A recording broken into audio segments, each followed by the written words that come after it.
Hello दोस्तों, कैसे हैं आप लोग। उम्मीद करती हूँ सभी लोग ठीक होंगे। चलिए शुरू करते हैं एक नई कहानी, सबरी माता की कहानी। बात भगवान राम के जन्म से पहले की है, जब भील आदिवासी कबीले के मुखिया आज के घर बेटी पैदा हुई थी। उसका एक नाम श्रमणा और दूसरा नाम सबरी रखा गया। सबरी की माँ इंदुमती उसे खूब प्यार करती थी। बचपन से ही सबरी पशु पक्षियों की भाषा समझकर उनसे बातें करती और जब सबरी की माँ उसे देखती तो वो कुछ समझ नहीं पाती थी। कुछ समय बाद एक पंडित ने सबरी के परिवार को बताया कि वो आगे चलकर सन्यासी बन सकती है। इस बात का पता चलते ही सबरी के पिता ने उसका रिश्ता तय कर दिया। जैसे ही शादी का दिन नज़दीक आया, सबरी के घर वालों ने खूब सारी बकरियां और अन्य जानवर घर के पास लाकर बांध दिए। एक दिन सबरी का माँ जब उसके बगल बाल बना रही थी तो उसने माँ से पूछा, इतने सारे जानवर हमारे घर क्यों लाए गए हैं।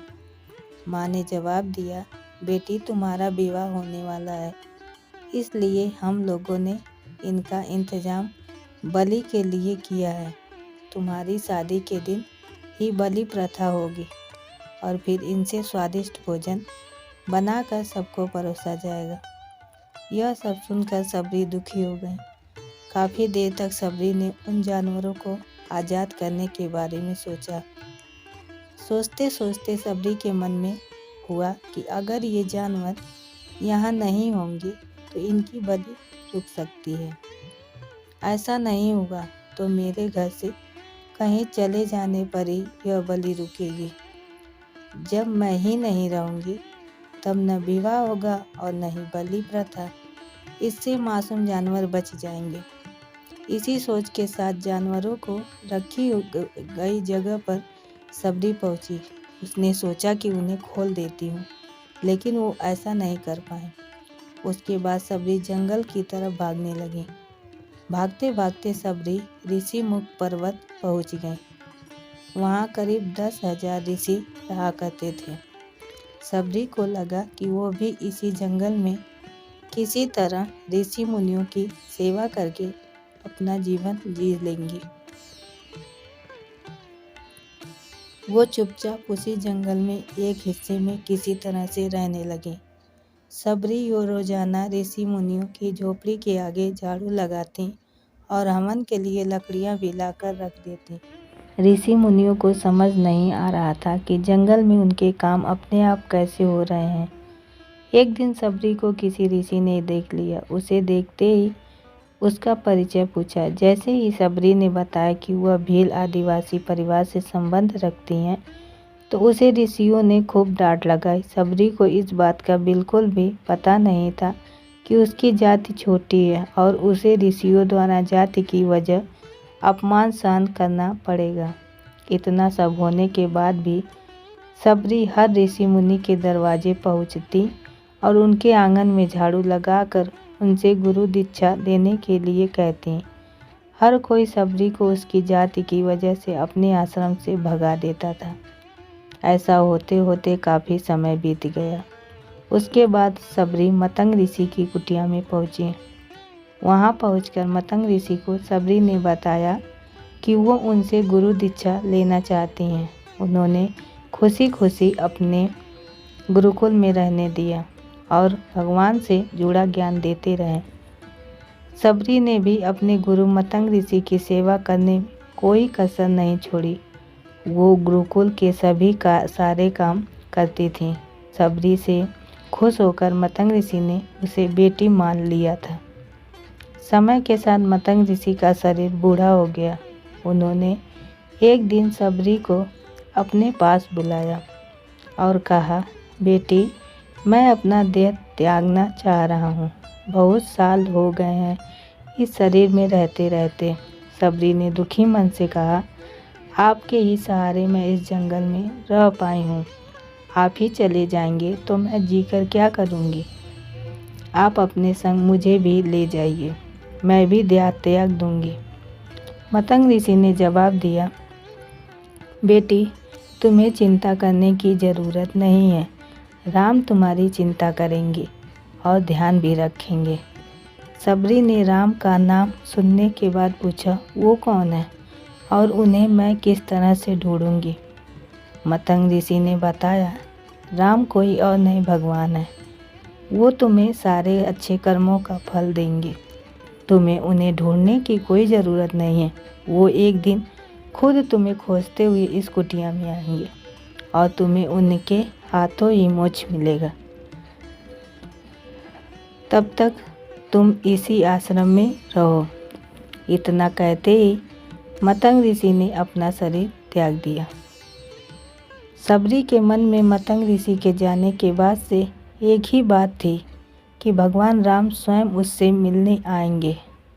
वो रोज़ भगवान राम से मिलने के लिए बाग से अच्छे अच्छे फूल लाकर पूरा आश्रम सजाती और भगवान के लिए बेर तोड़कर लाती।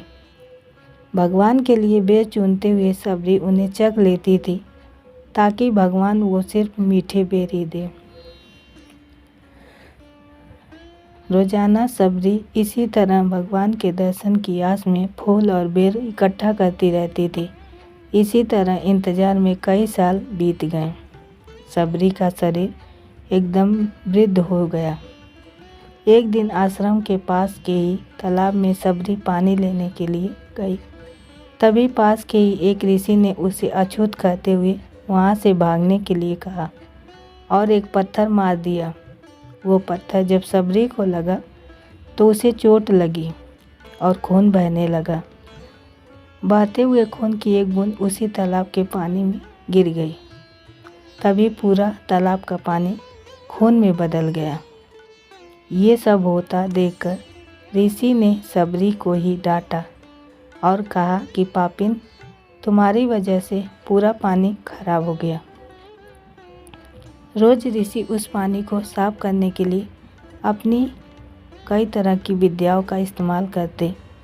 कई सारे जतन करने के बाद भी कुछ नहीं हुआ।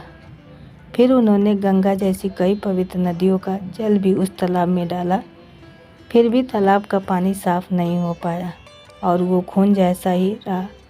कई सालों तक तालाब के पानी को साफ करने की कोशिश के बाद भी कुछ काम नहीं आया तो ऋषि ने थक कर सब कुछ छोड़ दिया।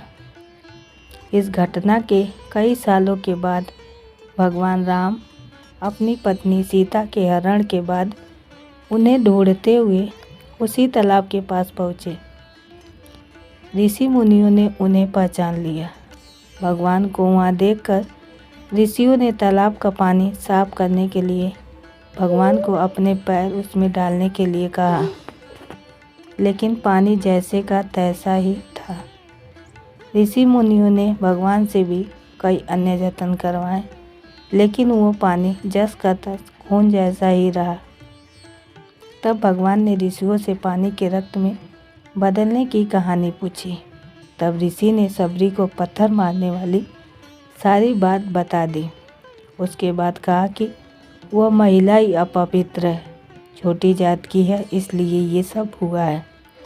उसी वक्त भगवान राम ने कहा, ये सब आप लोगों के खराब वचनों से हुआ है। सबरी को इस तरह के शब्द बोलकर आप लोगों ने उसे नहीं बल्कि मेरे दिल को घायल किया है। इसी घायल दिल के रक्त का प्रतीक यह तालाब का लाल पानी है। आगे भगवान राम बोले, कहाँ है वो माई, मैं उनसे मिलना चाहता हूँ। तब तक सबरी उसी तालाब के पास पहुँच जाती है। इस दौरान सबरी के पैर को ठोकर लगती है और कुछ धूल उस तालाब में गिर जाती है। तभी सारा पानी साफ हो जाता है। भगवान सबसे कहते हैं कि देखिए, आप लोगों ने क्या कुछ नहीं किया, लेकिन पानी साफ नहीं हो पाया। अभी सिर्फ इनके पैर की थोड़ी सी धूल ने ही तालाब का पानी साफ कर दिया। भगवान राम को सबरी पहचान चुकी थी। उन्हें प्रणाम करके सबरी ने कहा, भगवान, आप मेरे साथ कुटिया में चलिए। भगवान भी खुशी खुशी सबरी के साथ चल पड़े। फूलों से सबरी ने भगवान राम का स्वागत किया वो सीधे बेर तोड़ने के लिए भाग गईं और चक चक कर उनके लिए बेर लेकर आईं। उन्होंने बड़े ही प्यार से भगवान राम और उनके भाई लक्ष्मण को बेर दिए। भगवान राम ने भी उतने ही प्यार से उन बेर को खाना शुरू किया। तभी बेर देखकर मुंह बनाते हुए लक्ष्मण ने कहा, भैया ये बेर जूठे हैं, इन्हें आप कैसे खा सकते हैं? भगवान ने जवाब दिया, लक्ष्मण ये जूठे नहीं बल्कि बहुत मीठे हैं। सबरी माई हम सब के लिए ये बहुत प्यार से तोड़ कर लाई हैं। इतना कहकर भगवान राम प्यार से उन बेर को खाने लगे। भगवान ने जाते हुए सबरी माई से कहा, आप मुझसे जो चाहें वो मांग सकती हैं। सबरी ने कहा, मतंग ऋषि के कहने पर मैं आज तक सिर्फ आपके दर्शन करने के लिए जी रही थी। अब आप मुझे मोक्ष प्रदान कीजिए।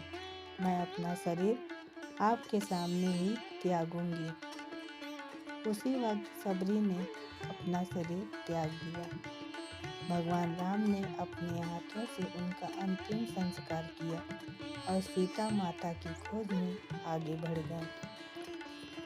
इस तरह से ऋषि मतंग की बात सच साबित हुई और सबरी को भगवान राम के भी दर्शन हुए।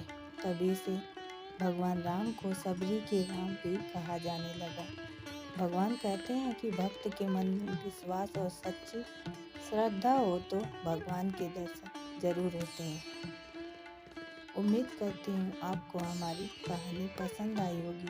कहानी पसंद आई है तो वीडियो को लाइक करें और चैनल को सब्सक्राइब कीजिए और हाँ, नोटिफिकेशन बेल को ज़रूर दबाएं ताकि अगली अपडेट सबसे पहले आपको मिले। धन्यवाद।